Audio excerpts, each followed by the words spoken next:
Assalamualaikum warahmatullahi wabarakatuh. Halo semuanya, kembali lagi di channel saya Jessica Juara Official. Bersama saya Jessica Miranda.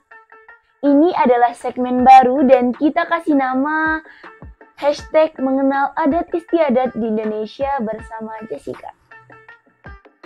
Indonesia terkenal dengan budayanya yang beragam dan sudah pasti adatnya pun bermacam-macam dan banyak yang tergolong unik. Yuk kita cari tahu.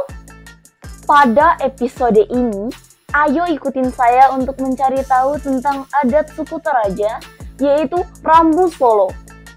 Sebelumnya saya mau kasih tahu dulu bahwa adat seperti ini belum tentu dilaksanakan di semua orang yang ada di suku Toraja. Dan biasanya hanya dilakukan beberapa daerah saja. Juga ada adat yang serupa namun tidak sama. Suku Toraja adalah suku yang menetap di pegunungan bagian utara Sulawesi Selatan di Indonesia. Populasinya diperkirakan sekitar 1 juta jiwa dan 500.000 diantaranya masih tinggal di Kabupaten Tanah Toraja, Kabupaten Toraja Utara, dan Kabupaten Mamasa. Mayoritas suku Toraja memeluk agama Kristen. Sebagian menganut agama Islam dan satu kepercayaan yang dikenal sebagai Aluk Todolo. Rambu Solo adalah sebuah ritual tentang kematian. Dalam tradisi ini, masyarakat suku Toraja memberikan penghormatan dan mengantarkan arwah yang sudah meninggal.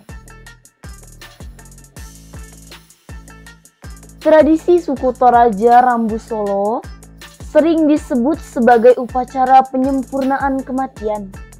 Sebab seseorang baru akan dinyatakan benar-benar meninggal setelah semua prosesi atau adat Rambu Solo ini dilakukan.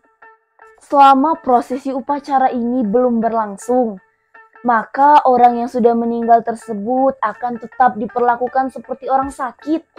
Contoh, dengan membaringkannya di tempat tidur, memberikannya makan, dan memberikannya minum, serta terkadang ada yang sampai diajak bicara. Unik ya tradisi satu ini? Rambu Solo terkenal dengan kemeriahannya, dengan rangkaian acara seperti penyembelihan hewan-hewan kurban, atraksi budaya, yang akan dilakukan sebelum proses penyusuhan jenazah dilakukan. Ada beberapa tingkatan atau strata sosial dalam masyarakat. Upacara Rambu Solo pun terbagi sesuai dengan tingkatan tersebut. Yang pertama ada di Sili, pemakaman untuk strata terendah serta anak-anak yang belum mempunyai gigi. Yang kedua ada di Pasambonggi, diperuntukkan untuk rakyat biasa dan dilakukan dalam satu malam.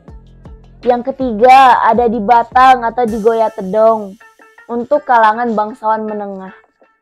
Pelaksanaan upacaranya dibagi 3 jenis dan jumlah kurban B2 mulai dari 3 sampai 7 ekor. Yang keempat ada Rapasan untuk kalangan bangsawan tinggi. Upacara ini dilaksanakan 2 kali dalam setahun, yakni Aluk Pia dan Aluk Rante.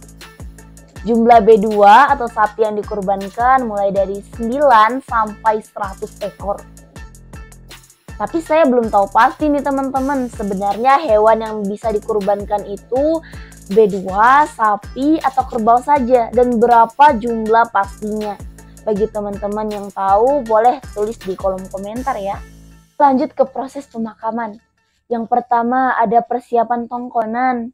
Ciri utama dari upacara Rambu Solo adalah tongkonan kecilnya. Ini adalah rumah adat orang Toraja yang menjadi simbolis setiap upacara kebudayaan.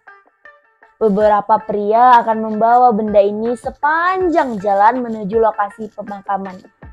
Lalu diikuti rombongan lain untuk membawa peralatan budaya.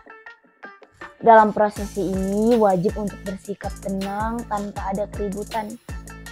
Hal ini berlaku untuk masyarakat lokal ataupun wisatawan.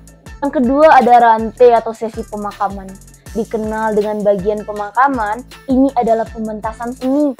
Biasanya pementasan upacara Rambu Solo akan dilakukan di depan tongkonan.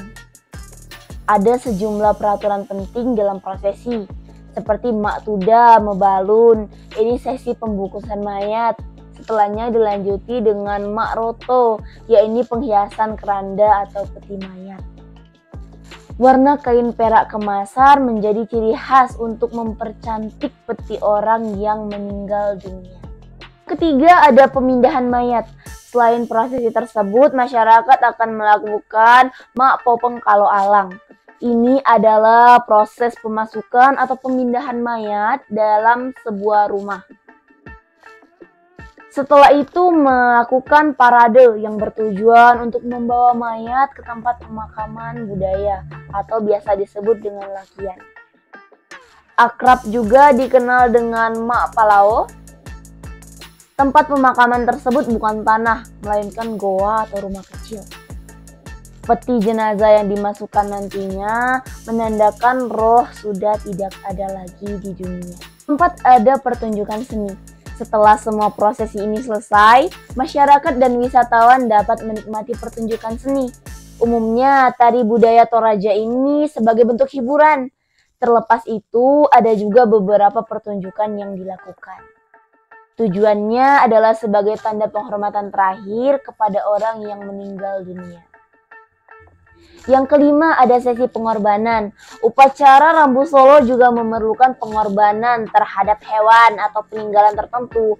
Untuk hewan biasanya kerbau-kerbau atau tedong, dan bisa juga bedua yang akan dikurbankan pada upacara pemakaman. Peninggalan warisan atau perhiasan juga bisa untuk bekal ruh yang akan dipakai di alam gaib. Sebelum jenazah dikuburkan, terlebih dahulu melakukan pemberkatan jenazah yang diiringi oleh nyanyian dan puji-pujian. Kita lanjut ke macam-macam kuburan yang ada di Toraja yuk. Yang pertama ada kuburan batu Desa Lemo. Lemo merupakan kuburan yang dibentuk di dinding bukit dan diperuntukkan untuk bangsawan suku Toraja. Kuburan batu adalah salah satu kuburan yang membutuhkan keahlian khusus, yaitu memahat batu untuk membuat lubang di dinding tebing. Yang kedua ada kuburan pohon pasiliran. Mungkin ini adalah kuburan yang tidak ditemui di tempat lain di dunia.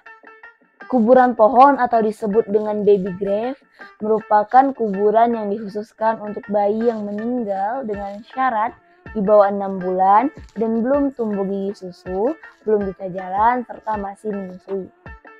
Pohon ini adalah pohon tara yang sengaja dipilih karena memiliki banyak getah yang dianggap bisa sebagai pengganti ASI. Pemakaman ini juga tergantung strata sosial dari orang tua si bayi. Sehingga jika anak bangsawan maka akan mendapat posisi paling atas. Lubang kubur di pohon tara sengaja ditutup dengan ijuk yang disusun rapi. Yang ketiga ada kuburan goa. Gua yang ada di tanah Toraja yang dipenuhi dengan peti-peti mayat dan tengkorak manusia. Kuburan Goa Londa memiliki kedalaman hingga 100 meter dengan suasana yang dipastikan terasa mistis. Di gua yang penuh tengkorak manusia ini, ada sebagian yang sudah berumur ratusan tahun, dan ada beberapa yang baru.